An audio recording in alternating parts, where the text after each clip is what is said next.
todo container que você quiser agora na China, você tem que contratar com o governo chinês. Então, de $2.000 passou para $10.000. Como a minha bateria vem de carona, o que pode de bateria para aproveitar o container ao máximo, entendeu?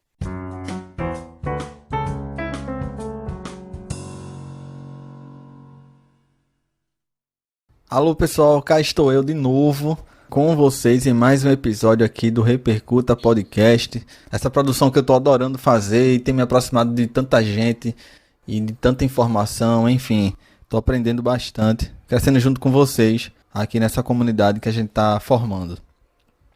E olha, para você que está escutando esse episódio no futuro, não faz sentido o que eu vou dizer agora, mas chegamos em junho de 2021.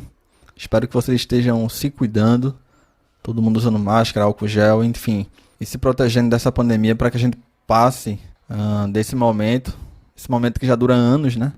Mas que a gente passe da melhor forma e logo logo a gente possa estar junto fisicamente. E por que eu estou falando de junho?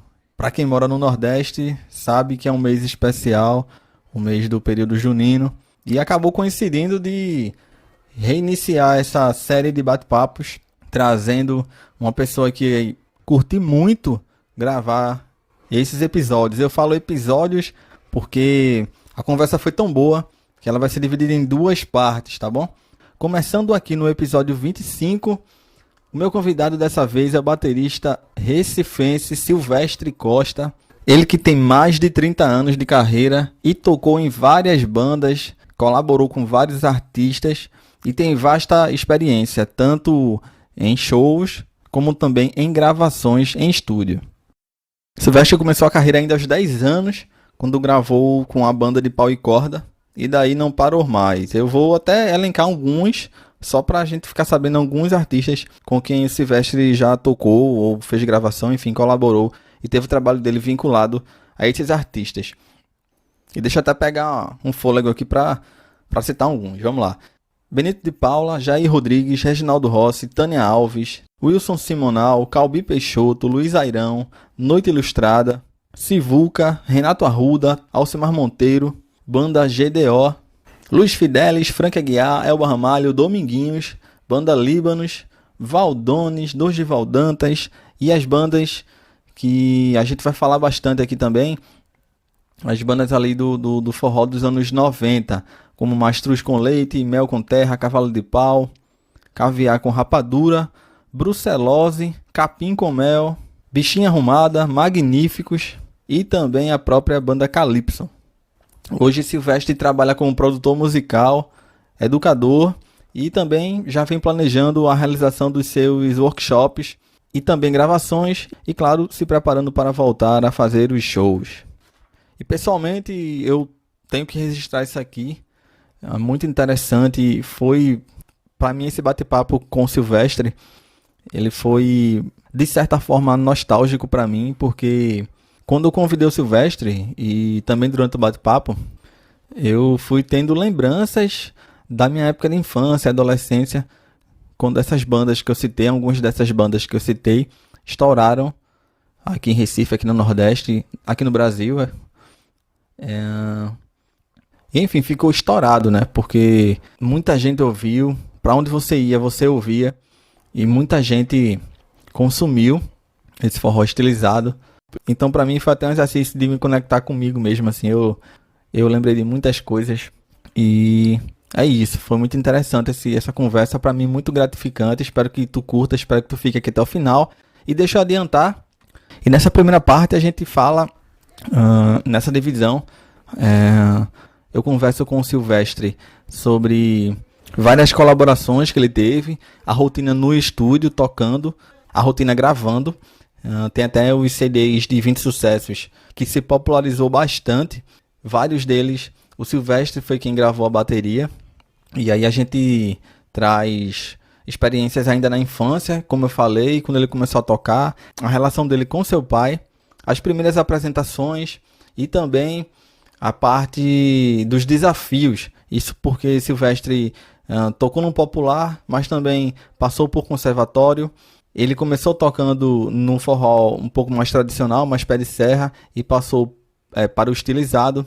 E também tem experiência tocando covers em gravações, que ele vai explicar aqui durante o bate-papo, além de também participar de produções autorais. Então, ao longo da carreira dele, vocês vão perceber, e isso muitas vezes gera preconceitos, né? O que se transformam também em desafios. Então é isso. O Repercuta está nas principais plataformas, Spotify, Deezer, Amazon Music, no Apple, no Google Podcasts e várias outras. O link você encontra na bio. Você também está convidado ou convidada a nos seguir lá no Instagram, o repercuta.pod, ou no meu perfil pessoal, jade.tavares, tá bom? A gente vai para essa primeira parte desse bate-papo com Silvestre Costa. Espero que você goste, espero que você curta mais esse episódio aqui do Repercuta.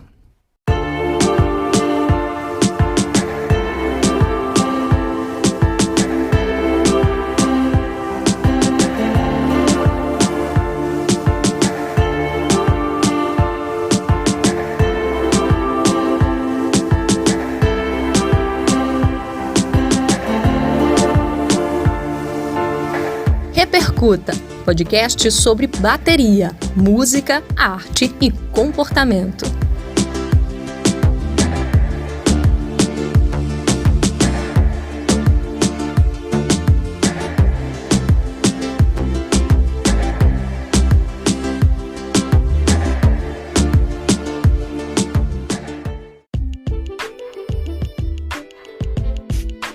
Tu tá em Recife, Silvestre? Tu tá em Recife, né?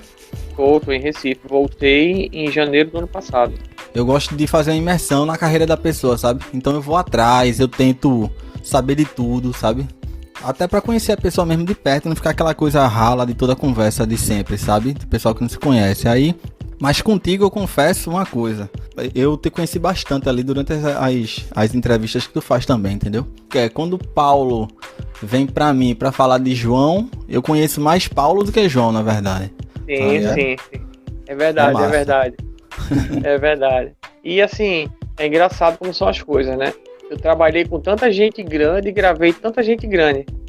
O tempo passa e essa época para trás não tinha o que se tem hoje. Já pensou a época que eu gravei, com quem eu gravei, se tivesse Instagram, se tivesse YouTube?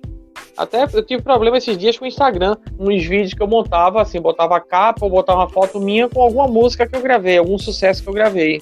Nossa, todo dia chegava 2, 3. O vídeo foi bloqueado e eu sempre lá recorrendo e dando a justificativa.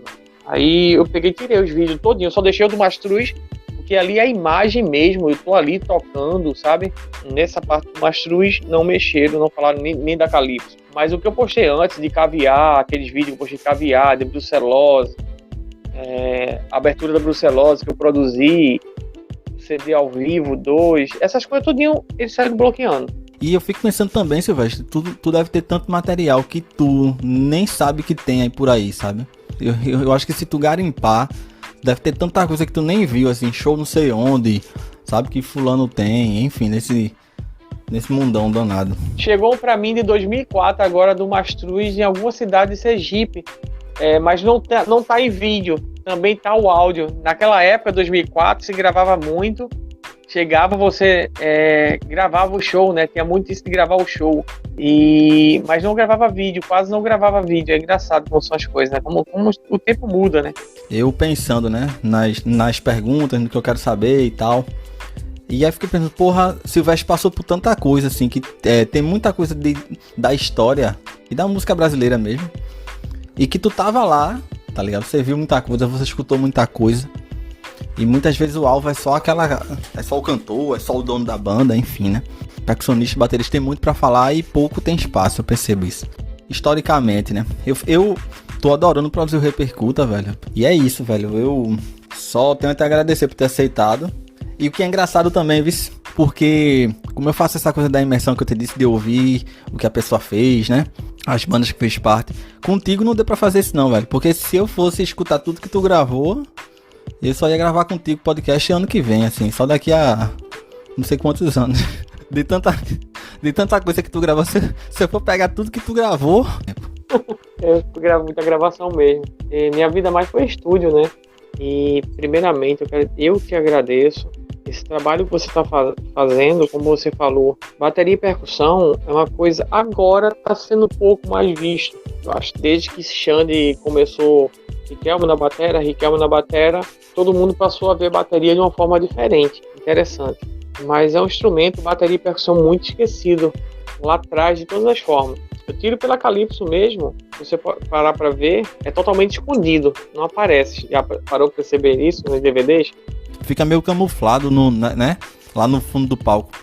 Exatamente. Então, é um instrumento praticamente esquecido. Totalmente não, mas muito esquecido. Só é lembrado na hora de estúdio. Por isso que eu sempre amei estúdio, porque mexe com a criatividade. Eu sempre gostei de inovar. É porque um assunto puxa outro. Agora há pouco eu escutei uma banda que eu gravei em 93 e esse CD foi lançado em 94. Eu participei da banda desde 92. Em 91 para 92 foi uma banda chamada Feijão com Arroz. Essa banda era da Sony Music e ela estourou na época que o Mastruz estourou. Ela veio depois tocando, estourou assim, não como o Mastruz, mas pegou aquela linha e estourou tocando vários pupurris. E eu gravei essa banda em 93, aí já fui eu gravando bateria, eu já tocava na banda e passei a gravar a bateria dessa banda. E eu vendo que em 92 a gente regravou, fez um pupurri de Jacques do Pandeiro. Aí tem uma música, diz como tem Zé, Zé de baixo, Zé de riba. E nessa música, o baião no pé e bota a divisão de corpo de roda no caixa. Que foda, velho. Caramba, em 93 eu fazia isso e eu nem me toquei disso, me tocar agora, 40 minutos antes de falar com você. Eu me escutava, meu amigo, ele disse, Silvestre, tu lembra aqui que a gente tocou, não sei o quê? Eu disse, eita, o segundo CD fui eu gravei. Tem até um pupurri de Paralamas de Sucesso e Lobão. Tem Alagados, Melô do Marinheiro, não, e a última é Não Dá Para Controlar, Não Dá Para Planejar, de Lobão. Resumindo, o que acontece, eu nem lembrava. E essa levada de caixa é a levada que se usa no piseiro hoje. E a gente tá em 21, sabe? Então, gravação mexe com essa parte da criatividade, porque eu sempre fui apaixonado. Então, minha vida mais foi estúdio, porque no estúdio, o instrumento que eu toco tinha valor. E no show eu não vi esse valor, sabe, Jade? Hoje já é mais diferente. E esse trabalho que você faz, eu só tenho a te agradecer. E principalmente a honra de estar aqui, esse convite que você me fez. Eu me sinto honrado de fazer parte desse grupo que você tem selecionado para fazer, porque, como você falou, é pouco reconhecido. Pronto, tem gente hoje que toca e nem sabe quem é Silvestre Costa. Toca forró, porque depois que eu saí do Mastruz, eu fui para Dorival Dantas, depois do Dorival Dantas voltei para cá, voltei a gravar, estava fazendo uma banda chamada Geral do Forró, no sul do país. E era com gaúchos tocando, mas eram músicos bons, eu só levei o baixista daqui. Inclusive, Jade, essa banda, a gente participou da Malhação. Quem ia participar era o Aviões do Forró com a música Olha a Barriguinha. Eu acho que 2006, isso, 2007, no máximo. E não tinha o perfil, aí os caras abriram um concurso. Se não desse certo, não achasse a banda ideal para eles fariam com Aviões mesmo. E mandaram a gente fazer um arranjo diferente. E como eu produzi a banda, eu fiz um arranjo de Olha a Barriguinha. E esse arranjo foi o que ganhou para participar da Malhação. E a gente cavou a Malhação. Então eu passei de 2006 a 2008 no Sul. Foi quando fazia 2 anos que eu não via meus pais, eu queria vir embora. Aí foi quando eu vim para Calypso. E depois da Calypso 2002 eu pedi para sair em 2012. Quer dizer, em 2012 eu pedi para sair. E resolvi, eu me casei em Manaus. Eu fiquei tão saturado já que nem música eu queria ouvir. Eu não tinha nem som no carro. Por aí você tira como eu cheguei, o nível que eu cheguei a ficar. Então deu um tempo pra música, totalmente. Se você procurar coisa minha, você nem achava há um tempo atrás. Mas eu sempre dei atenção já a todo mundo, tá entendendo? Então teve gente aqui que falava comigo direto. E quando eu fui falar hoje, eu fui falar, isso mal me deu boa tarde, não fala mais, não falou mais. Tem gente que tá no segmento do forró hoje, eu fui conversar já, papo, o cara nem me responde, não sabe nem quem eu sou. Quando eu fui estar pro mundo do forró, assim, eu fui pesquisar as coisas, sabe? Eu tentar alinhar o meu jeito, a minha sonoridade, a minha maneira de tocar, a história daquilo ali. Eu acho que o maior desafio que eu tive, assim, o maior orgulho, o maior prazer, a sensação de prazer mesmo de tocar foi com o Dominguinhos. Que a humildade daquele ser humano é uma coisa absurda. Era uma coisa absurda. Eu desconheço outro ser humano que eu tenha trabalhado com um nível de humildade daquele homem. Com a inteligência musical, com o talento que ele tinha, que era uma coisa fora do comum.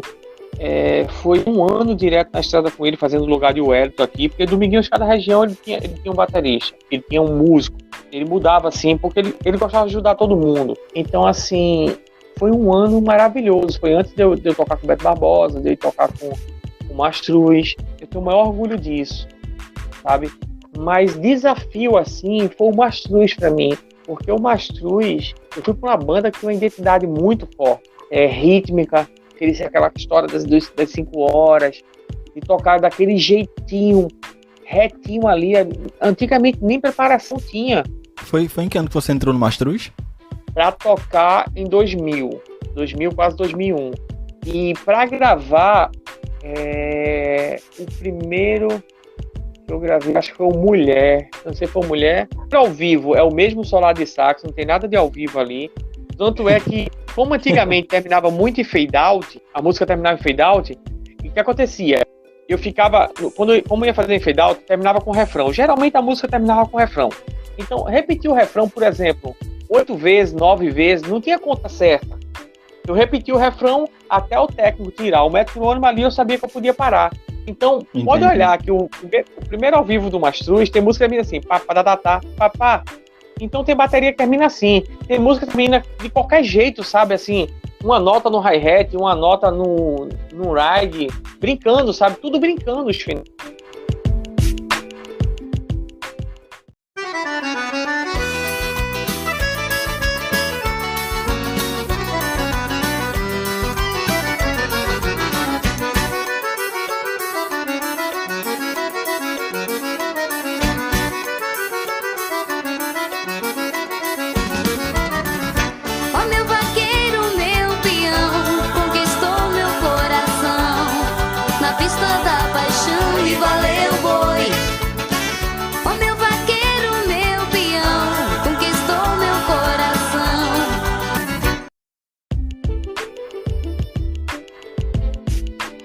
Uma novela, que eu não lembro qual foi a novela, sabe? Pode olhar que a divisão dessa música, ela já é meio forró nosso aqui, mais pernambucano. É um forró, a divisão de forró, que se ele chutar, ele cai do coração, ele morre do coração. Celso Monteiro, que é aquela levada, que Mastruz não tinha essa levada, e foi o primeiro CD que eu gravei do Mastruz, foi esse. Eu acho que é o CD Mulher. Tenho quase 100% de certeza que isso deve ter sido em 90, 96, 97, eu acho. Não tenho certeza. O primeiro CD que eu gravei na Sonzum foi Capital do Sol, que foi xalala, xalala, lalala, xalala. Eu lembro, cara, eu lembro demais. Eu vou até falar um pouco disso mais na frente, assim, o quanto eu tenho de memória da minha infância e adolescência, o quanto eu ouvia, velho. Na verdade, até fiquei pensando, quando disse, não, eu já sei o que é que Silvestre toca, eu já conheço, porque eu já ouvi minha vida inteira, praticamente. Tá entendendo? Desde criança, eu já tava te ouvindo sem saber, entendeu? Que ia conversar contigo no futuro. Porque criança, velho, por onde eu passava, velho, tipo adolescência, enfim. Eu lembro, todo mundo escutava os CDs e tudo. Eu queria te perguntar uma coisa, Silvestre. São mais de 30 anos já de carreira, né? Desde os 10 anos, na verdade, né? Pra quem tá escutando esse episódio aqui, mais na frente a gente vai detalhar melhor os vários artistas que o Silvestre já tocou e já acompanhou em estúdio, em show também. Mas eu queria ir pro início, Silvestre. Aos 11 anos tu já gravou percussão na banda de pau e corda, né? Exatamente. E fizesse parte da orquestra Fernando Borges. Lá tu também tivesse contato com Adelson Silva, um grande mestre aqui nosso. Dispensa apresentação, né? Mas como é que foi pra tu essa coisa até de você também sair do colo do teu pai ali, né? Uhum. Qual a tua lembrança mais longe que tu tem desse tempo, assim? Que você tocava percussão, né? E teu pai tocava bateria. Como é que foi esse período, assim? Como é que te chamou a atenção a primeira vez pra tocar? Enfim, porque ainda era uma criança, né? 10, 11 anos a gente quer brincar, né? A gente quer se divertir e tal. E tu ainda tinha o peso ali de estar do lado do teu pai ali. Como é que foi isso pra tu? Então, eu virei criança hoje, né? Hoje eu brinco mais do que eu brincava quando eu era criança. É engraçado isso, eu tô falando, é seríssimo isso, porque hoje eu jogo videogame, hoje eu jogo bola, depois da cirurgia das que eu fiz. Então eu virei criança depois que eu fiquei ganhei a idade que quando eu era criança eu tinha muita responsabilidade. Meu pai era percussionista, ele tocava bateria, mas ele tocava assim, esporadicamente. Foi fazer como essa gravação da banda de pai corda. A Delcio foi gravar o caixa e eu fui gravar o surdo. Então, como meu pai tinha que tocar bateria no lugar de Adelso, meu pai era muito responsável, ele me mandou ir com a Adelso me levava para tocar, por exemplo, com o maestro Dimas Cedícia, que era uma das coisas mais difíceis de tocar, porque eu era uma criança ali, e Dimas era aquele cara, se o cara desafinasse terceira corda da guitarra, meio tom, ele disse que quem vai botar essa volta aí na partitura? Não tem isso aí. E ele ainda cuspia no chão. Então, assim, eu peguei essa época e a Adelso me levava e ele me tomava muito como filho dele. Chegava e disse, deixa o menino que eu me responsabilizo. Então, assim, meu primeiro amor pela bateria, desde o começo, foi bateria. Eu fui tocar percussão porque realmente eu não alcançava. Meu pai tocou com Rita Lee, meu pai tocou com Tânia Alves, meu pai tocou com Gal Costa, tocou com... Olha o tamanho da responsabilidade. Jackson do Pandeiro também, né, Sebastião? Jackson Pandeiro. Uma vez na Ná Vasconcelos, quando chegava aqui, ele sempre chamava meu pai para tocar, convidava meu pai a participar do show dele. E ele disse, bom, teu pai chegava na frente de Naná, tocar daquele... Mas, assim, a gente nunca ligou, eu sempre tive isso com meu pai, sabe? Então, minha paixão era bateria, mas eu tocava bongô, e eu vi nada mais, nada menos do que Carlos Bala tocando, sabe? Então, em 1982, eu tinha uma gravação, até um certo tempo, que era cassete. Impressionante. Então, teu pai era pandeirista, não é, Sebastião? Sem brincadeira, né? Porque era meu pai, não. Mas eu presenciar, ver, conhecer alguém que toque pandeiro daquele jeito que meu pai tocava, eu até hoje, não é porque era meu pai, não, eu tô te falando. Outro instrumento, não. Mas pandeiro em especial, eu nunca vi aquilo, Jade. Ele tocava samba numa velocidade, improvisava, fazia solo de pandeiro com samba numa velocidade daquela que eu nem sonho fazer aquilo. Então, assim, meu pai era apaixonado por percussão, a percussão era a vida dele. E eu via meu pai tocar Carlos Bala. E minha irmã passou 2 férias na casa de Carlos Bala. E eu não tinha esse direito, entendeu? Meu pai eu era muito trancado. E quando eu vim para Recife, foi quando eu conheci a Adelso. Já perto dos 10 anos, de fazer 10 anos, eu vim para Recife, vim embora de São Paulo, né? A gente morava em São Paulo. O pai tocou com Doris Sandra, eu não lembro o nome da orquestra, mas era Doris Sandra, que era a cantora principal, e foi quando chamou ele para Fernando Borges, que era a maior orquestra daqui. No início ele foi tocar com a Adelso. Aí quando eu vi a Adelso tocar, é uma mágica, aquilo ali é uma magia que... Aí eu disse, não pode ser, eu tenho que tocar isso aí. E tem que tocar, então eu ia tocar percussão para ver a Adelso tocar. E a Adelso me levava para tocar para os cantos. Meu pai permitia buscar em casa e ia tocar percussão com a maior felicidade do mundo. Então, quando foi com 10 para 11 anos, foi quando gravou Banda de Pai Corda. E meu pai tinha que fazer a bateria no lugar da Adelso, uma orquestra que foi em Salgueiro. Eu nunca esqueço disso. Eles saíram de manhã para ir para Salgueiro, a orquestra. A Adelso foi me buscar em casa, fui para o estúdio. Quando chegou lá, eu montei o surdo, era um surdo de tripé. A Adelso, não se preocupa não, que eu vou pegar a partitura e tudo, daí eu vou te passando onde é que tem as breaks, as coisas, e eu absorvia muito rápido. E é uma coisa muito precoce. Olhando hoje em dia, sabe, Jade, eu fico olhando assim, caramba, como é que eu assimilava aquilo? Porque gravação é uma responsabilidade muito grande. Exatamente, é isso que eu fiquei pensando, cara. Até Augusto falar comigo, eu não sabia a dimensão do que eu tinha feito na música. Eu fui gravar Caviar, Leodinho é um senhor baterista, é um baterista e tanto. Ele tocava na Caviar. E Zequinha tinha me chamado para gravar o Caviar, Natinho da Ginga produzindo. E Leodinho disse na live, eu não sabia disso, ele me disse naquele dia, tinha ficado com raiva porque, poxa, o baterista que ele é, e chamar outro baterista para gravar a banda que ele tava tocando. E Zequinha disse para ele assim, eu sei o que eu tô fazendo, depois você me fala alguma coisa.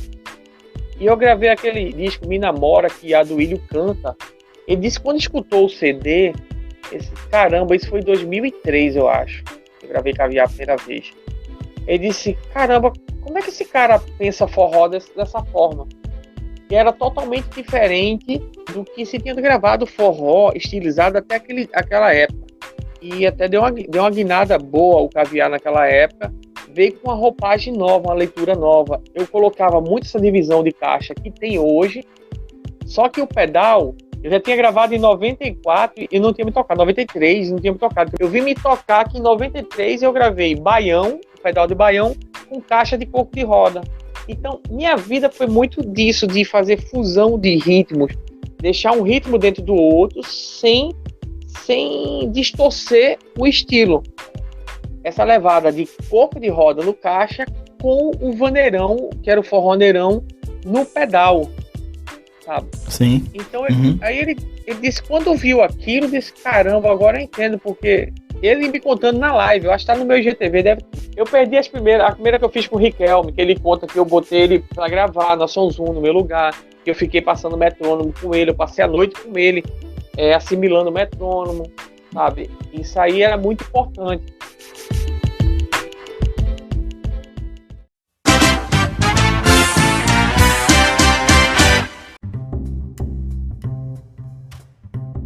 Voltando, aí chegou o maestro Clóvis Pereira.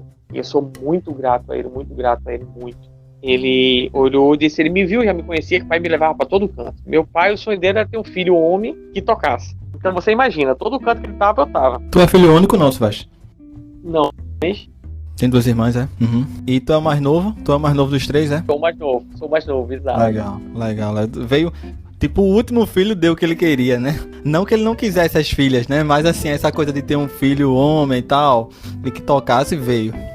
E ele não escondia isso ninguém. Mas vai ser homem, vai tocar, era o sonho dele. É engraçado que meu pai, que quando eu era criança, eu era adulto demais. Porque eu não podia jogar videogame, não podia jogar bola. Eu tinha muita responsabilidade. Ele olhou pra mim e fez... Viu todo mundo ali, passou as partituras, isso e aquilo. Aí olhou, fez, cadê teu pai, menino? Aí eu disse, ele viajou. Aí ele falou, viajou? Ivo tá ficando irresponsável. Meu pai era muito responsável. Horário pra ele sempre foi... Nossa, meu pai era muito profissional, muito. Aí eu disse, ele viajou. E a Delcio do lado, tá? Ele não sabia que tinha gravação hoje. Ia gravar aqui, tem que estar aqui 9 horas da manhã. Mas ele mandou eu vir no lugar dele. Pra que eu disse isso, Clóvis Pereira olhou pra mim e fez, e ele tá pensando que aqui é parque de diversão, menino? Aí a Delcio olhou, nessa hora a Delcio interviu e disse, não, eu me responsabilizo pelo menino, deixa o menino à vontade, não aperrei o menino não, deixa ele à vontade. E nisso eu gravei, eram 10 músicas, porque era disco, era vinil, então era 5 músicas de um lado, do lado A, e 5 do lado B. Naquela época, se as músicas fossem pequenas, o máximo que eu conseguia gravar era 12 ou 13 músicas, que ficaria 6 de um lado, 5 de outro, mais ou menos isso, 6 de um lado, 7 de outro. Eu não lembro de ter gravado alguma coisa com 14 músicas, a não ser depois chegou o CD. Então eu gravei, quando eu terminei de gravar, Clóvis Pereira me chamou e disse assim, avisa seu pai, segunda-feira, eu estou esperando ele no Conservatório Pernambucano de Música, que eu quero falar com ele. Aí ele disse, Adelso, reforça isso, que eu quero falar com o Ivo. E pai ia botar os pandeiros depois, que o pandeiro, eu não tinha nem força para segurar um pandeiro. Eu não aguentava nem o peso do pandeiro na minha mão, de tão pequeno que eu era. Então foi na segunda, meu pai foi lá no conservatório, mas eu fui com ele a tirar cola, porque quando meu pai ia, eu tinha que ir. Então fui com ele, aí Clóvis disse, olha, tem uma bolsa aqui, eu tô te dando uma bolsa. Eu fiz a parte teórica toda no conservatório, só que era para ter aula de bateria. Aí eu digo, eu sou autodidata no instrumento, totalmente autodidata. Eu gostava disso aqui, eu pegava aquilo ali, daquele baterista que eu gostava, eu pegava isso aqui, eu tentava achar onde é que estão aquelas notas. Eu descobri que eu fazia uma frase que o John Borra fazia, eu não sabia que o John Borra fazia aquela frase, que é esquerda, direita, pedal, esquerda, direita, pedal, esquerda, direita, pedal. Eu botei essa frase em brucelose, aquela música Te Amo Demais. John Borra aplicava isso naquela época, mas eu não sabia. Isso que eu fui ver um cara falando de John Borra, a bateria acrílica, eu sou apaixonado pela bateria acrílica. E eu vi um aludo em acrílica e eu olhei, aquele post me parou, aí eu fui olhar o cara, um americano, tocando, falando de John Borra, que ele ia fazer 73 anos, alguma coisa assim. Aí quando eu vi a frase que ele estava fazendo, eu disse, poxa, essa frase parece com uma frase que eu fazia. Aí foi que eu fui ler que era uma frase do John Borra. Esse caramba que é essa, eu botei. E, gente, eu gravei isso em 96, eu lá fazia, eu era adolescente. E assim, o John Borra não foi uma parte, o baterista que eu escutei, para ser sincero, nem vi. Eu vim escutar John Barone, Serginho Roupa Nova, Adelso, vi Adelso tocar, Carlos Bala tocar, sabe? Depois que meu pai viajou para os Estados Unidos, que ele trouxe Alex Acuna, ele trouxe Steve Guedes, ele trouxe Jimbo. Eu disse, quando eu vi Alex Acuna, Jimbo quase caiu de costa. O esquerdo tocando bateria com o lado direito dele, sabe? Depois solando a bateria com o lado direito. Pronto, depois solando bateria com o lado direito e marcando a conga com o lado esquerdo. Eu disse, meu Deus, como é que o cara faz isso? Isso existe? Caramba, essas coisas fluíam, sabe? Naturalmente já. Fluía. E até hoje, eu passei um tempão. Eu costumo dizer que Deus é muito bom comigo. Eu passei um tempão sem querer tocar. E eu sentei na bateria depois de uma cirurgia séria que eu fiz. E toquei 6 horas de trio, 2 horas e meia à noite, mais 6 horas de trio no outro dia. E se você parar para pensar, você parar 7 anos da sua vida de tocar e voltar a tocar e você segurar o metrônomo, você segurar um trio elétrico, você segurar a pulsação, você conseguir fazer boa parte das frases que você quer fazer. Deus é muito bom comigo. Muito, muito, muito bom. Eu fiz o primeiro show, assim, não foi show, apresentação ao vivo, que foi era um festival do Colégio de Santa Maria, e a Orquestra Fernando Borges que fez. E nisso tinha uma música que era a música do André Rios, a percussão que entrava só conga, literalmente só conga, depois ele entrava voz e violão, e eu lembro como se fosse hoje, meu pai me deu essa responsabilidade, porque eu digo todo mundo, olha gente, vai estar ali porque o pai dele já tinha esse know-how todinho, já tinha esse nome. Mas não adianta o pai ter nome se você não tem talento. Não adianta eu indicar você, Jade, se você não tiver talento, você não firma. A cobrança é maior, a paulada é maior em cima de você, a marcação é bem maior, sabe? Você é filho de fulano. Só que assim, esse peso eu nunca carreguei, porque eu sempre fui muito desprendido com isso, eu nunca liguei para isso até hoje, como eu disse a você. Estou te falando de coração. Eu não tinha noção, e eu acho que talvez eu não tenha. Muita gente fica no meu ouvido buzinando. Silvestre, até uma ex-esposa minha fala, você não tem noção do que você fez na música, a história que você tem na música. Eu ainda não tenho, talvez, essa dimensão, Jade. Muita gente fala, quando eu respondo alguém no direct, ou dou meu WhatsApp, eu respondo todo mundo. Às vezes eu demoro, porque pronto, eu estou fazendo meu trabalho. Eu vou lá no estúdio com meu amigo, aí estou fazendo primeiro as harmonias todas, mas eu respondo todo mundo, e eu fico meio besta, assim, quando a pessoa chega para mim, caramba, você me respondeu, mas por que eu não responderia, sabe, Jade? Por que eu não responderia? Eu fui ver teu site e disse, pô, tá aqui o WhatsApp dele, tá tão acessível, tá ligado? Desde o início eu te achei muito acessível, velho, não que você tivesse que ser difícil, nem nada, mas tu sabe o que eu tô querendo dizer, né? Pelo tanto que tu já fez, e tô falando isso sem demagogia nenhuma mesmo. Sim, sim. Eu elogiei uma cantora um dia desse, ela fez, isso é verdade? Eu acho que ela, de repente, ela pensou, segundo ela, que era tipo robô, né? Alguma coisa de robô. Aí ela disse, é verdade? É você mesmo? Eu disse, sim, sou eu, por quê? Aí ela veio falar, explicar. E aí ela até falou, nisso surgiu um contato para fazer um trabalho, uma produção. Enfim, aí eu fico meio que besta com isso. Gente, eu sou um ser humano normal como todo mundo. O melhor baterista do mundo, ou o melhor cantor do mundo é um ser humano.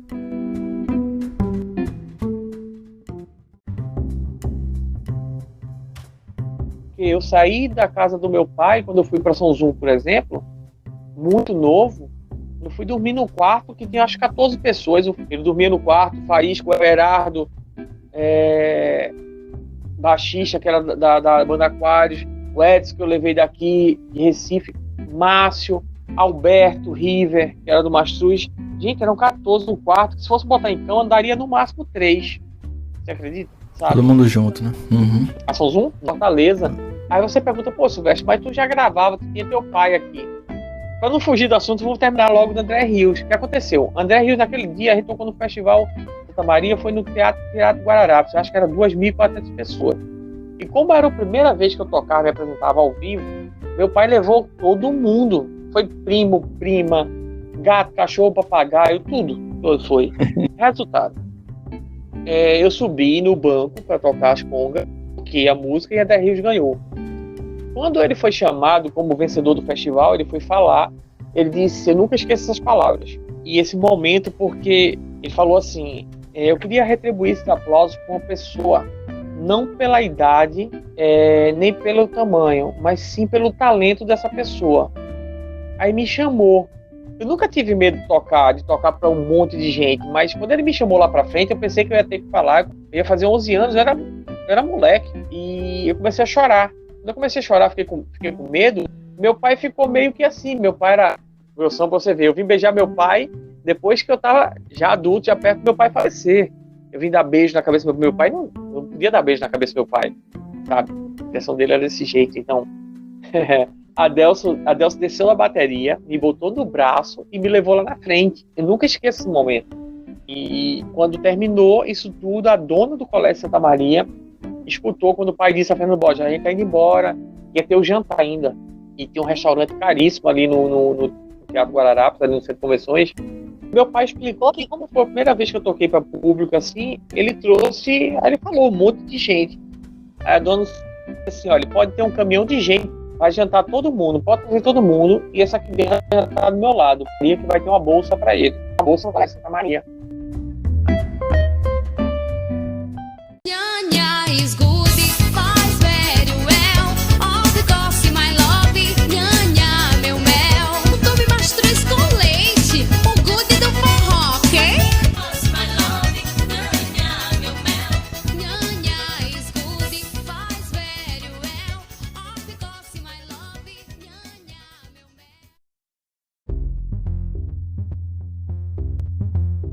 Tu ficou falando da coisa das gravações cover.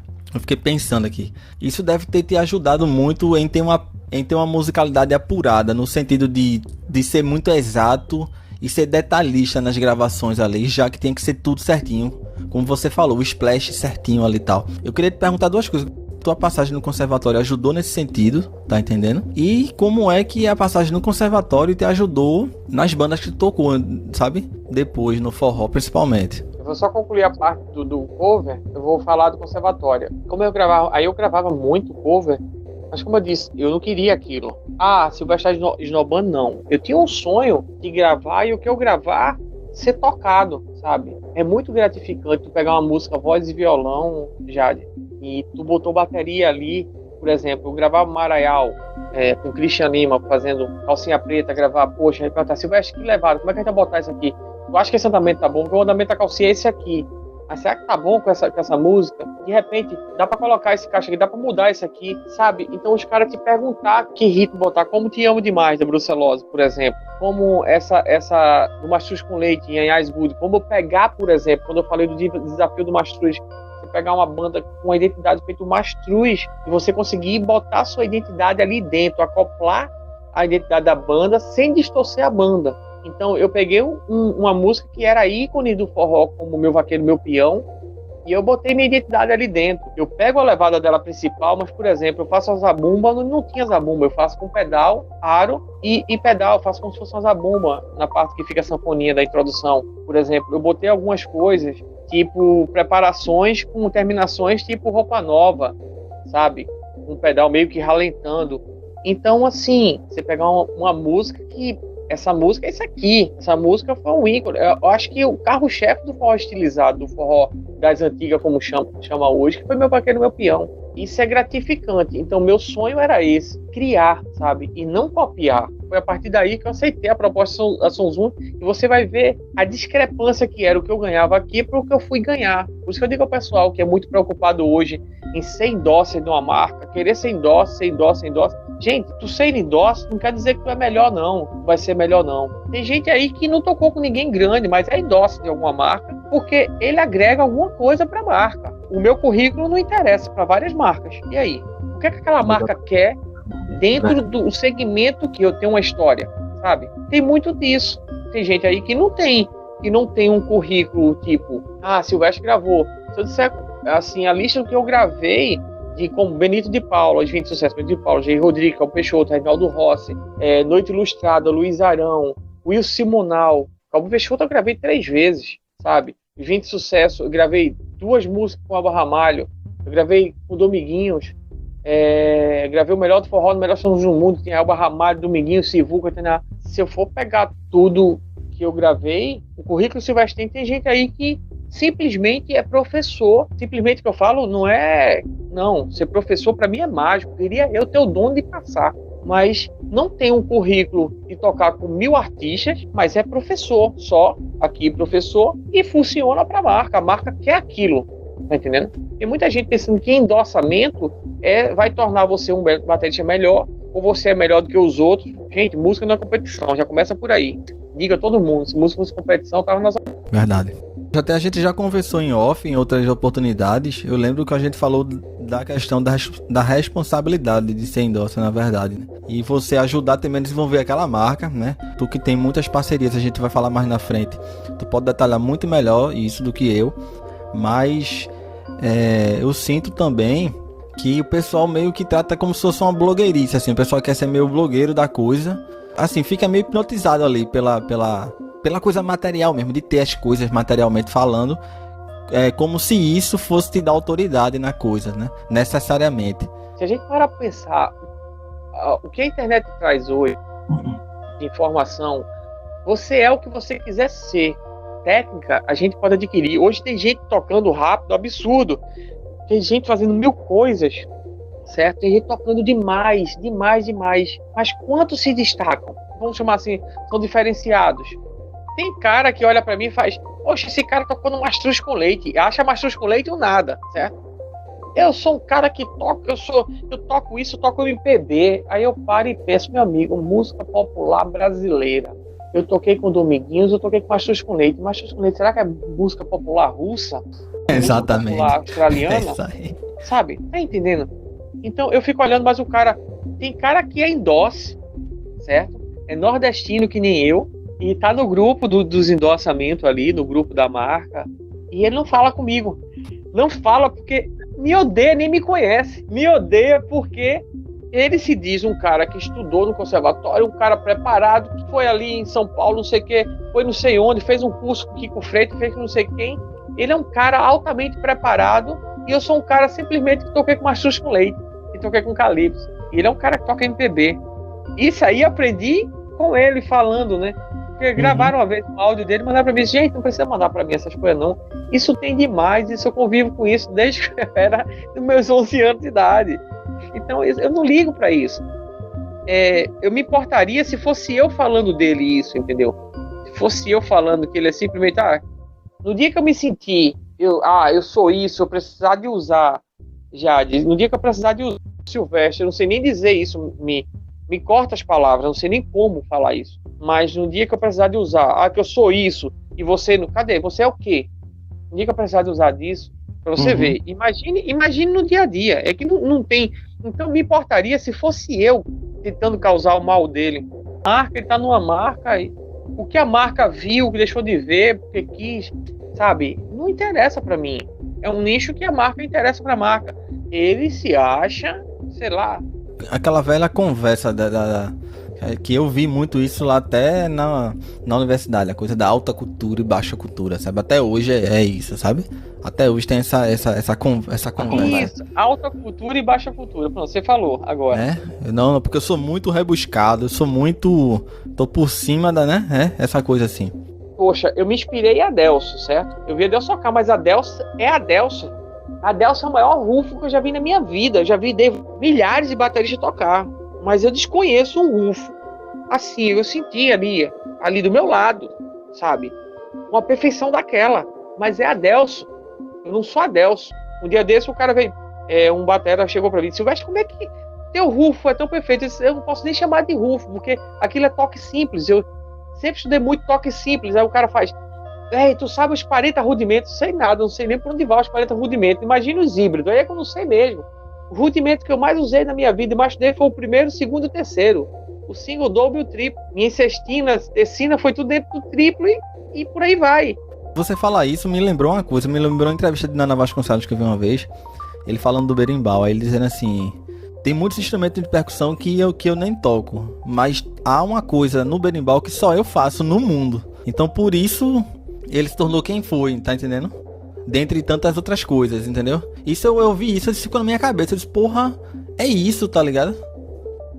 Aprendi mais uma, assim, que eu vou guardar pra minha vida, isso aí. Porque eu tenho algo...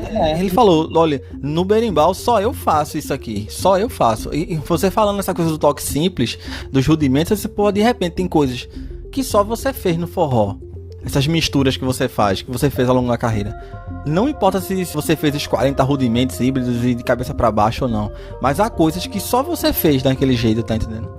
Exatamente, Jade. E você para pra olhar, eu parando pra ver, eu vi tanta gente falar, se preocupar em falar bonito, os rudimentos, os nomes certinho, o single, double, sixth-row, não sei das quantas, isso, aquilo, caramba. Comecei a parar pra pensar, gente, eu vou botar por baixo, no mínimo, tudo que a gente toca na vida, no mínimo, eu vou botar por baixo mesmo, literalmente por baixo. 60% do que toca é toque simples. Até o menino riu quando eu falei isso. Não, eu tô falando sério. Para, pensa e vai pra bateria estudar. E estudar, que eu digo, é tudo que tu toca. Tudo que tu tocou até hoje. Tudo começa à base de quê? Toque simples, sabe? Então, o menino falou porque o meu rufo, naquela música Lição de Vida, no meio dela eu faço uma levada de Paralamas. Eu faço o que eu faço, levada de Meu Erro. Eu faço o toque simples, então eu digo, sabe por quê? Eu tocava frevo com toque simples, Jade. Para e pensa, frevo com toque simples. Todo mundo toca toque duplo, as cestinhas, isso e aquilo, tá? Eu sempre toquei com toque simples, até postei um tempo desse, o cara disse, mas nessa velocidade, eu disse, então toca aí nessa velocidade. E eu tava fazendo no ritmo de frevo de bloco. Aí eu mostrando pra ele por que o meu toque simples, e no toque simples eu consigo botar as notas gosto. Eu disse, mas ele, por que tu... Mas não fica mais difícil tocar frevo com toque simples? Fica mais difícil, porque o toque simples, tu vai fazer um rufo no toque simples, se tu errar a mão esquerda ou a direita, vai virar um flan. Isso, vira outro sabor, vira outra figura, né, ali. E vira um flan. Aí o cara, o cara tá fazendo flan ali, por quê? Exatamente.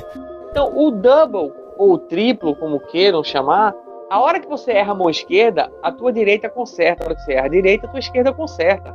Então, eu sou um cara muito perfeccionista e muito chato com o que eu faço. Tanto que a primeiro CD que eu gravei na Som Zoom eu não gosto de escutar, eu não escuto, que é Xalala, Capital do Sol. Porque eu gravei com a bateria acústica e trigaram a bateria. Tem nota que eu não dei que tá ali, tem nota que eu dei que não tá ali.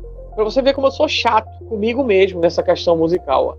Aí vamos chegar naquela parte do conservatório. Assim, eu nunca tive uma aula de bateria para chegar assim, olha, vamos estudar rudimento, vamos estudar papamama, paradiddle. Não, nunca tive uma aula. Os toques que eu tive de bateria, todos foram com a Adele. Mas o conservatório me ensinou até percepção musical. Me ensinou a sentir uma harmonia, por exemplo, tá agradável ou não para música. Isso me ajuda hoje em dia. Desde 2006 que eu comecei a produzir banda e ir para estúdio, eu gravava, Jade. Eu fazia o arranjo toda na minha cabeça. Eu botava, já tinha um metrô na minha cabeça, eu chegava para o Juan, que era o técnico, era um argentino, dono do estúdio. Juan, bota um beat 92 aí que eu vou gravar a bateria.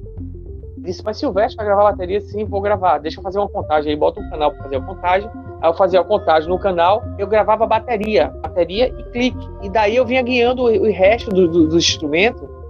É foda, velho. É pra se fuder, velho. Eu sou um cara que eu prezo no meu nome, eu prezo o que eu construí. Colocar sozinho bateria e clique. Só com clique. Eu nunca tinha visto na minha vida. Então, o conservatório me ajudou nisso.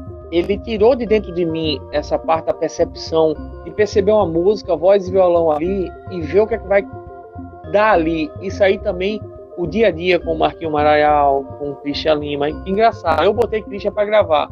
É outro também que escreveu alguma coisa em um pôster meu agradecendo. O Christian Lima é compositor de cobertor. Eu achei o cobertor, leilão, de curva perigosa, de S mágica, passemos um pro outro, calcinha preta. Christian Lima tem produziu Calcinha Preta há vários anos, e eu que coloquei ele para gravar. Isso eu tenho orgulho, sabe, Jade? Então, assim, o conservatório, nesse lado, Carmen Lúcia pegava muito, foi minha primeira professora, depois Maestro Rivoredo foi meu segundo professor, meu Deus do céu. Rivoredo era perfeccionista demais. Se você batesse o compasso um pouquinho diferente, uma vez ele olhou pro menino e fez, você não tá cortando cana não, meu filho. Você não tá uma plantação de cana cortando cana não. Olha como era. Caralho. Eu peguei essa época desse jeito, com o Dima Cedícia, que tu desse uma nota errada ali, ele parava a orquestra, cuspia no chão e dizia onde é que você leu aquela nota na partitura ali. Ô Silvestre, o teu início como produtor Foi na GDO também, né? Mas também pela Bichinha Arrumada, não foi? Tu também participou assim? Ah, minto, não foi do GDO não, foi na Bichinha Arrumada. Pronto, você vê, tá sabendo mais do que eu, porque eu nem me lembrava disso, foi na Bichinha Arrumada. Caramba, foi. Isso em que ano? Tu lembra o ano? Assim que eu voltei do Ogival, no começo de 2006, e a Bichinha Arrumada era Sim Caxambó, que era com a do Ilho, aí depois ficou só Silvana. Pronto, o que aconteceu ali? Eu gravei aquela música Cego, Surdo e Mudo. Quando a gente se apaixona, fica cego, surdo e mudo. Só o coração pode entender. Essa música tocou bem aqui, na época até do Mussão, na 102, e gravou com a do Ilha essa música. Só que eu tinha já esse gancho, porque como eu te falei, Marquinhos vai chegar assim, vai, o que é que tu acha disso aqui? O que é que tu sente pra botar aqui? Eles me perguntavam isso. Que ritmo, que estilo pegava ali dentro daquela música? O que é que conseguia fazer dentro daquela música? Unir isso, essa percepção, como você falou, de conservatório, e Marquinhos tinha muito. Marquinhos Maraial, ele é um produtor impressionante, assim. Ele lê muito o que a divisão melódica pede, para colocar o arranjo todo dentro da divisão melódica da música. Então é muito encaixado. Isso eu peguei muito dele, aprendi muito com ele, mas muito mesmo. Eu sou muito grato. Eu aprendi muito a tocar muito explicado com o Tovinho produzindo, sabe? Eu aprendi a tocar mais, como é que posso falar? Com mais variações, colocar mais notas, mais divisões um pouco mais quebrado, com o Christian produzindo Calcinha Preta. Eu aprendi a tocar limpo, muito preciso, muito em cima do metrônomo. Tanto que eu gravei duas músicas do Magnífico, naquela época, quando apagava o metrônomo, não tinha como voltar, não era computador. E já tinha apagado e o ritmo não era o que o Jotinha queria. Seria agora, como é que a gente vai fazer? Aí Cacau disse, chama Silvestre que ele coloca. Eu disse, pô, mas tá sem um metrônomo, já tá a base toda botada. Ele chama Silvestre que ele coloca. Eu coloquei as duas músicas sem um metrônomo e já não tinha mais contagem. Eu peguei uma fala, eu pegava uma fala aqui, ficar contando o compasso e entrar. Que a música uma das músicas, é uma música que eu acho que é de Michael Sullivan, que Magnífico regravou, que é Pode Naná, você também vai chorar na sua vida. É uma discussão de duas mulheres, canta Luciene e Valquíria. E outra é um country nesse mesmo CD. E eu gravei sem o metrônomo, mas filho, sabe? A Carlinhos Ferreira, lá no Ceará, que pegava no meu pé, Ferreira Filho, nossa. Não, suspendeu a mão direita aqui, ó, antes de fazer a frase, não pode suspender, o chimbal tem que estar direto. A nota do caixa saiu um pouquinho para frente ou para trás, mudou o timbre do caixa, escutou que mudou aqui. Então isso me deixou, eu não gostava, se você gostava, eu tô mentindo, mas eu sou muito grato a cada um deles, a cada professor desse que eu tive na minha vida, um aprendizado grande. Tanto que eu não concordava, por isso eu digo a todo mundo, gente, se alguém está produzindo, respeita, faz o que a produção está te pedindo. Tu tem que dar o teu melhor dentro do espaço que está te dando, está sendo dado a você. Você não está sendo contratado ali para você fazer o seu CD solo, não. Vai para o estúdio, paga estúdio e vai gravar teu CD solo. Então, se eu disser a você que eu gostava disso, eu sou muito grato a Ferreira Filho. Ferreira Filho foi o cara que mais me domou, assim, mais me segurou, sabe? Carlinhos, quando produzia, que perguntava, ele já me soltava um pouco mais, mas o Ferreira me prendia. Mas essa prisão que ele me dava, ele me ensinou a limitar muitas coisas, sabe? Mostrar tudo que eu sei dentro de uma música, feito eu vejo muitos fazerem. Então você para ver como é repetido o repertório de vários bateristas. Tem vários bateristas bons, tem, mas tem muito baterista que é muito repetido o repertório de frase. É repetitivo. Eu confesso que eu também passei por isso e vejo no pessoal mais jovem também, de querer mostrar tudo que sabe. Em uma música, às vezes é em um CD e às vezes é em uma música só, mostrar tudo e fica aquele excesso de coisas.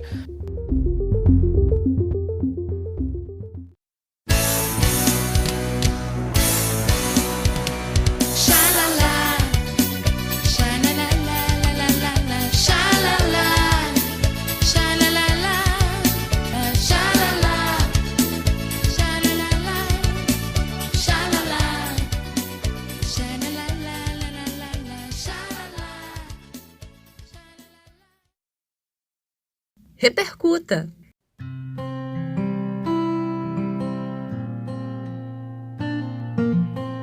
O cara faz tudo que aprendeu na vida numa música, quer fazer, entendeu? Tem hora que eu vejo a música assim, eu olho, caramba, parece um CD solo de um baterista. E eu acho que você chega ao nível de... Pode não chegar à perfeição, mas perto dela, um nível de excelência, Jade, quando você agrada a músico, você agrada a quem está produzindo e ao público. Porque é muito bonito fazendo mil estripulias, mas às vezes não é gostoso. É bonito de ver, mas não é gostoso de escutar, tu entende? Tu até falou isso, Silvestre, me veio na cabeça assim. E eu acho que isso é até uma tendência desse tempo que a gente tá vivendo, sabe? Eu tô querendo dizer que assim, se a gente olhar bem, a gente vive numa sociedade cada vez mais individualizada, né? Cada vez mais o show do eu, né? Você, enfim, eu tô até filosofando um pouco aqui, mas assim, você pegar qualquer perfil em rede social, é tudo eu, né? O quanto eu sou bom, o quanto eu sei fazer as coisas. Então eu acho que isso até uma tendência dessa conjuntura que a gente vive, sabe? Desse tempo. Então o cara quer mostrar tudo, o cara quer, sabe? O cara entende de tudo, todo mundo é foda, todo mundo ensina, todo mundo tá aqui, sabe? Então eu confesso que o ônus e o bônus a gente vai saber em pouco tempo também, sabe? Com relação a isso, porque é tudo muito individualizado, até por exemplo, o consumo de música é individualizado, né? Eu mesmo, velho, eu não lembro a última vez que eu botei um som em casa pra escutar, um som alto, assim. É tudo no fone, sabe? Então, toda a experiência que você tem na cidade, por exemplo, um passeio, tudo é do jeito que você quer, tudo é moldado pra ser do jeito que você quer que seja, sabe? Então eu acho que isso também se reflete na música, sabe? Uhum, com certeza. É como eu penso, porque você tira o senso de coletividade que nós temos hoje no mundo. Por que esse vírus está tanto tempo aí dominando tudo? Dominando de uma forma... Porque eu acho muito longe o senso de coletividade, sabe? A individualidade é muito grande. Eu concordo. E de repente, quando Deus permite alguma coisa... Deus é ruim? Não. Mas tem coisa que ele pode dizer... eu não vou fazer uma maldade, mas eu vou deixar acontecer certas coisas. Sabe por quê? Você para ver a Bíblia, a passagem de Jó. Jó tinha tudo. E o inimigo chegou para Jesus e disse: ele só acredita em ti porque tu deu tudo para ele. Se você tirar o que tu deu para ele, ele não vai acreditar, ele não vai ter mais fé em você. E Deus diz para ele assim: então tira tudo, só não tira a vida dele, porque a vida dele a mim pertence, mas o resto pode tirar. E o inimigo tira tudo de Jó, e mesmo assim ele se ajoelha e agradece a Deus. Então, quer dizer, inabalável a fé dele. E o ser humano, como é que eu posso dizer? Quando Deus permite, o que eu quero dizer com isso é o seguinte: quando Deus permite que aconteça alguma coisa, não é porque Deus é mau, não, de forma alguma. Mas às vezes a gente precisa passar por certas situações para ver se a gente aprende. Então, tem a permissão de Deus, o vírus está aí. Mas a pessoa, parece que o ser humano não sabe tirar o lado melhor disso. Olha quantos contatos a gente fez, quantas trocas de palavras a gente teve depois disso, porque parou para pensar, como você estava falando aí, escutar uma música só, nunca mais escutou um som alto dentro de casa. Quantas pessoas tem dentro de casa e a gente nem olha às vezes na cara, conversando assim, ó, no rosto. Verdade. Sabe? A gente tá um no celular no quarto, outro no celular na sala, outro no celular na cozinha. E se tem alguma coisa para fazer, diz aí pelo celular: olha, avisa fulano que deixou tal coisa na máquina ali, ou o sanduíche está aqui, ou o arroz está aqui, sei lá, tá não sei onde. Não tem nem coragem de parar aqui, de mexer e dizer: fulano, vem cá, isso aqui teu tá aqui assim, vamos fazer isso aqui? Não, resolve tudo pelo celular dentro de casa. O individualismo tá muito grande. Essa tendência que você falou é forte, viu? O senso de coletividade tá passando longe, sabe? E eu acho que tá passando isso pra música mesmo. Mas enfim, vamos chegar lá quando chegou na Bichinha Arrumada. Aí fui gravar, a gente gravou Cego, Surdo e Mudo. Quando eu gravou essa música começou a tocar direto, ser pedida direto, tanto na Recife quanto na 102. Era 102, no programa do Moção. Acho que era 102, que era lá na Condil mesmo, onde era a Somax e a Condil. Aí, só que André Branco, que era dono, proprietário da banda, era André Branco e o dono do Babado Novo, Manuel, acho que é o nome dele. Quando eu gravei, ele disse: Silvestre, tu não pode fazer a direção musical da banda, não. Ele me mostrou a banda tocando, a banda que ele tinha montado. E era uma senhora banda, sabe? Quando ele montou, a galera tocava muito, mas Jade era cada um tocando pra si. Parece que era teclado tocando pra si, a sanfona tocando pra si, bateria tocando pra si. baixo tocando para si, guitarra tocando para si. Todos tocavam muito. Mas sabe aquele negócio, vamos pegar um time de futebol, aí vamos botar Messi, Cristiano Ronaldo, vamos dizer, Pelé, que tivesse no auge hoje, Pelé, Cristiano Ronaldo, Messi, Maradona, sei lá, os melhores do mundo. Ronaldinho Gaúcho. Isso. Ronaldinho Quem é que marca Fenômeno. nesse time, né? Quem é que faz a marcação do time? Todo mundo é foda? Tu tá entendendo onde eu quero chegar? E a banda era isso. Quando eu fui escutar, me deu uma angústia, me deu uma agonia. Eu disse, caramba, velho. Mas isso, assim, cá comigo, eu não ia falar pra ele. Ele disse, Silvestre, é alguma coisa estranha.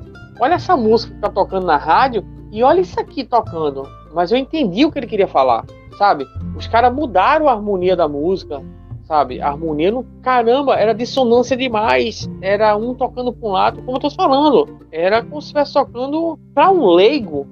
É como eu vi um sanfoneiro de uma banda grande dizer, difícil é tocar aqui, ó. Tocar isso aqui, tocar pro povo. Tocar instrumental é fácil. Eu entendi o que ele quis dizer. Ele falou de uma forma grosseira. Totalmente. Eu não teria coragem de falar um negócio aqui nunca. Aí eu disse, tocar instrumental é só tocar errado. Não é por aí. Mas pro leigo, aquilo é tocar errado. Da forma que tá se tocando. Ele disse, o que tá acontecendo aqui? Por que não sai? Esse caramba, a tua banda é muito boa. Ele disse, mas tá esquisito. Eu disse, porque tá acontecendo isso, isso e isso. Foi quando ele me chamou, me fez uma proposta, André Branco, com o Manuel. A gente foi para Salvador para uma reunião, ele me chamou e chegou no denominador e disse, olha, mas assim, é muito complicado, você tem uma banda montada e eu vou chegar nessa banda e dizer o quê? Os caras querem fazer... Não, mas você vai ser o responsável. Eu disse, tá, mas a primeira coisa que é primordial é o respeito. Os caras aceitaram e foi o que aconteceu, não deu outra. Só 2 aceitaram. O ser humano é meio complicado com regra. E se não tiver regra, não funciona. Se cada um fizer o que quiser, já era. O respeito vai embora. Então, só 2 aceitou. Disse, não, a gente tá dentro. Vamos fazer como é fazer. A gente tava tocando aqui porque tava livre para tocar. E assim foi. Foi quando eu levei Márcio para tocar baixo. O Márcio que tá com Solange hoje. Foi pro Aviões. Logo depois da Bichinha Arrumada, ele foi pro Aviões. Tem aquele DVD da Bichinha Arrumada, ainda é Márcio tocando baixo. Tiquinho Lira, Tiquinho, ele produz um monte de banda de brega. Aí coral de teclado, miau de percussão, que eu acho que é um dos melhores percussionistas. Eu botei ele no meu lugar na Calypso na época disso aí.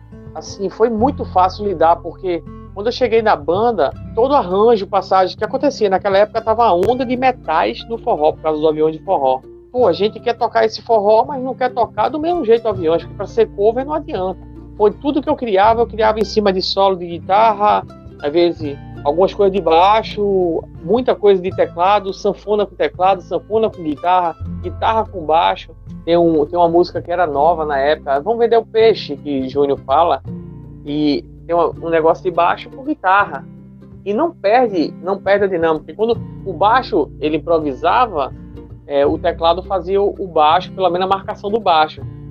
Eu sempre tive esse cuidado, entendeu? Para não perder a referência do forró ali para quem tá dançando, tá, sabe? Então, da Bichinha Arrumada foi quando eu gravei o GDO aqui. Ayrton Machado veio do Sul, veio gravar forró, que ele se apaixonou por forró quando ele viu em Fortaleza aqui, ele ficou encantado. E ele me convidou para ir pro Sul. Eu disse, olha, eu só preciso de uma coisa, o baixista eu vou levar daqui. Não, mas a gente tem um baixista lá. Eu disse, assim, guitarra, eu tenho certeza que eu consigo fazer tocar forró. Sanfona, que eles chamam de gaita, sax e tudo, mas baixo é uma coisa que tem que estar sincado com a bateria. É a única coisa que eu preciso de você. São músicos bons que saibam trabalhar com produção, respeite quem está produzindo e, assim, o baixista eu levar o baixista. Foi quando eu ia levar Márcio, que foi para Aviões, foi na época que Márcio, que eu disse que ia sair, veio a proposta do Aviões, ele foi embora para Aviões. Aí eu levei Lambinho daqui, que é um senhor baixista, assim, nossa. O meu trabalho, quem vai gravar boa parte do meu trabalho é Lambinho. E pronto, eu fui pro GDO. Foi quando também teve esse negócio da Malhação, que o arranjo que eu fiz lá ganhou lá na direção musical da Globo. E pra mim foi uma bênção, assim, sabe? E aí comecei a fazer fluir mais essa questão de produzir, sabe? Hoje, eu fiz esse ano, passou mesmo com a pandemia. Eu produzi 3 músicas, produzi uma live para uma banda daqui que está se criando. A banda já existiu, desmontaram, aí tá voltando, mas enfim, de produção foi dessa forma.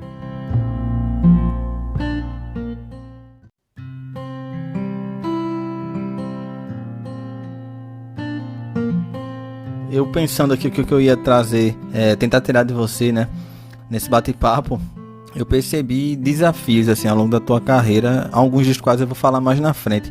Mas, assim, a gente já falou desse desafio de sair, de ser apenas o filho de Ivo Silvestre, né, de criar o próprio nome. A gente falou do desafio de se fazer as pessoas entenderem, como tu usou esse exemplo do Endosse aí, que é daqui de Pernambuco, aqui de Recife também, e que pouco fala porque acha que tá na alta cultura, né?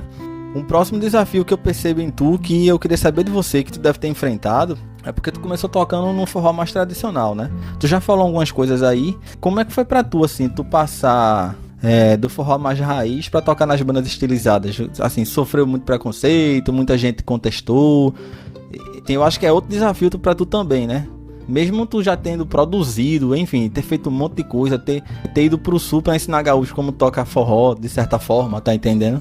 Como é que foi pra tu, assim? Teve muita resistência no começo? Alguém achou que tu tinha traído o movimento, alguma coisa desse tipo? Porque, por exemplo, no meu caso, eu sou mais voltado pro pop, pro rock, pra música regional também, mas rola muito isso. Ah, fulano agora, ele não tá tocando mais isso não, ele só toca...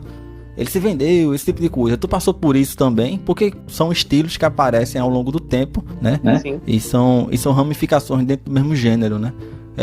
Como é que foi pra tu essa passagem, sabe? Eu sinto isso no rock, por exemplo. Bicho, tem tanto tipo de rock, cara. E tu vai me dizer o que é e o que não é, sabe? É bizarro, velho. Como é que foi isso pra tu, essa resistência? Tu foi muito contestado? Enfim, como é que foi pra você?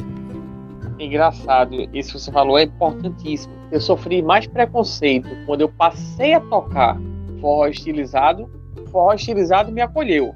Até porque eu botei muito do forró mais tradicional, que o forró de Pernambuco, da Paraíba, o forró de cada gente era um forró mais tradicional. O forró do Ceará é um forró mais lambada. E uma curiosidade muito grande que se tem é quem criou essa levada chamada forró reggae. Tum, tum, pá, tum, com as 3 notas do chimbal abrindo, que não é tecina, pelo amor de Deus. Vou dizer a todo mundo, isso não é tecina. Quem criou essa levada foi Marabá, tá? Que foi o primeiro baterista do Mastruz. Ele era canhoto, ele tocava do lado direito, mas o hi-hat ele tocava com a mão esquerda. Ele criou essa levada parecida com a levada do Júnior, que era marido da Eliane, que gravava as lambadas de Beto Barbosa, aquela coisa. Eu falo da evolução do forró. Gente, Luiz Gonzaga, o rei do Baião.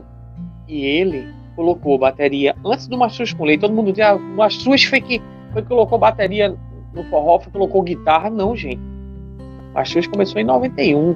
Luiz Gonzaga faleceu em 89. Aí, se você escutar, e a Jafum, esse for ali, é forró número 1.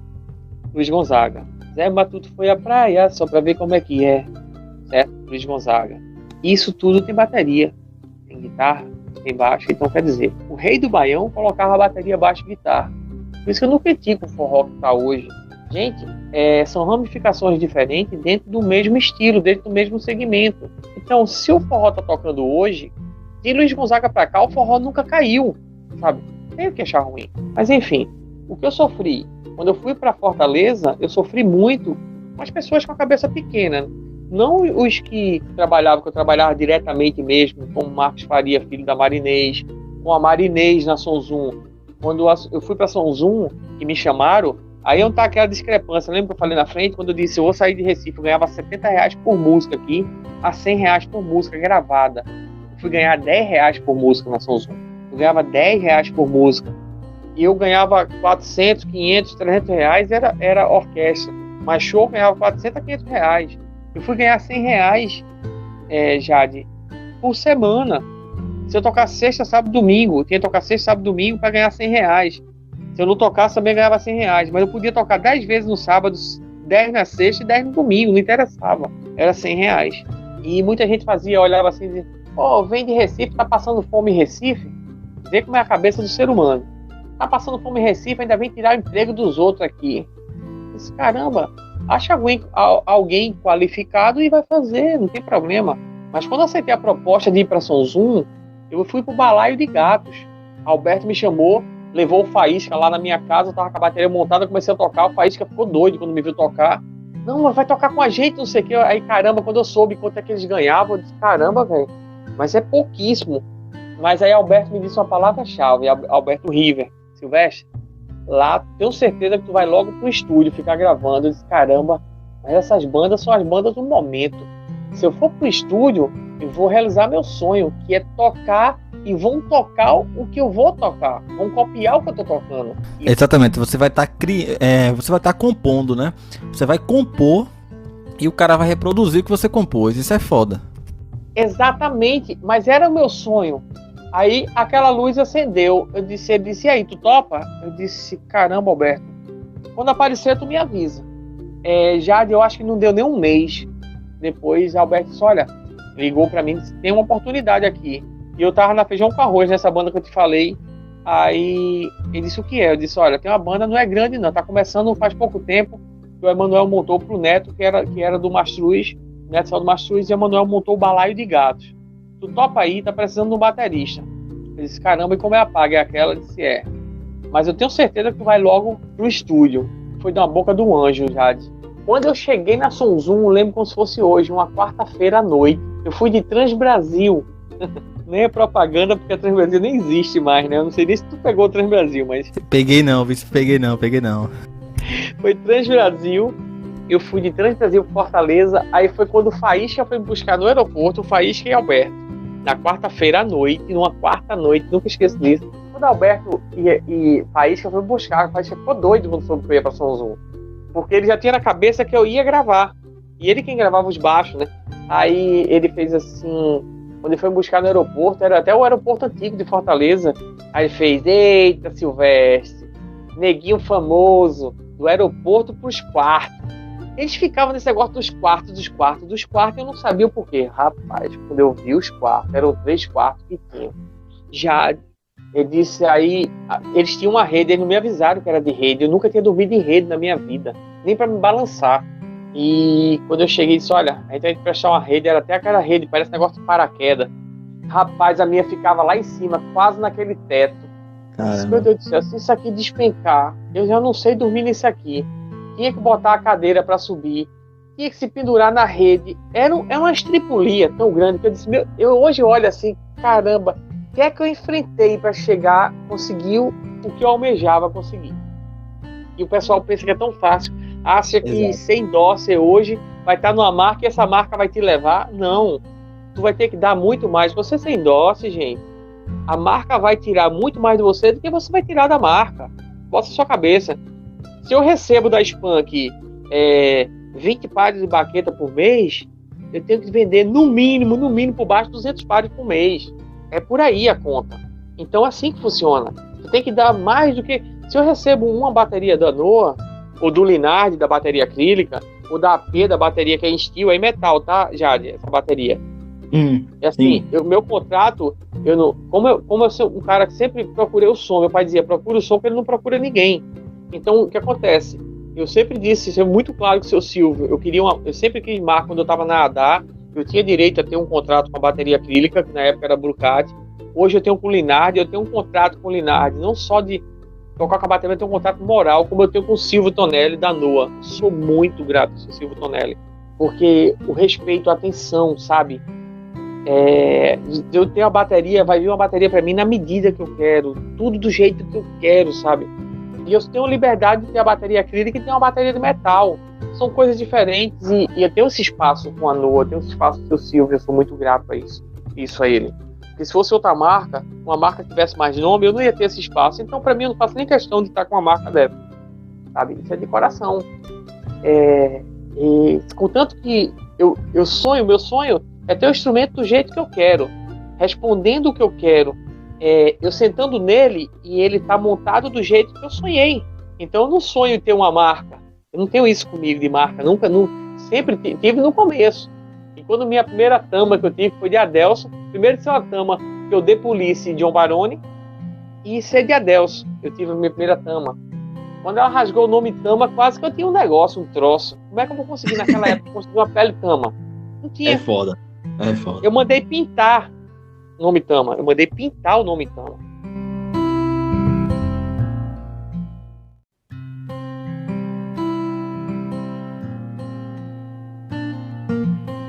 E aí, pessoal, gostaram desse episódio? A gente falou bastante sobre desafios e confesso também pra mim que produzir esse episódio também foi desafiante para mim, porque é tanta informação, é tanta história que o Silvestre compartilhou com a gente, que fica até difícil, sabe, de você tentar tentar enxugar a conversa, que não faz muito sentido. E para você que chegou até aqui, no fim desse episódio, eu te agradeço e peço que você fique de olho nas redes sociais, que logo logo a gente volta com mais uma parte aqui desse bate-papo com o Silvestre Costa. Eu sou Jade Tavares e a gente se encontra, a gente se escuta em mais um episódio aqui do Repercuta. Forte abraço.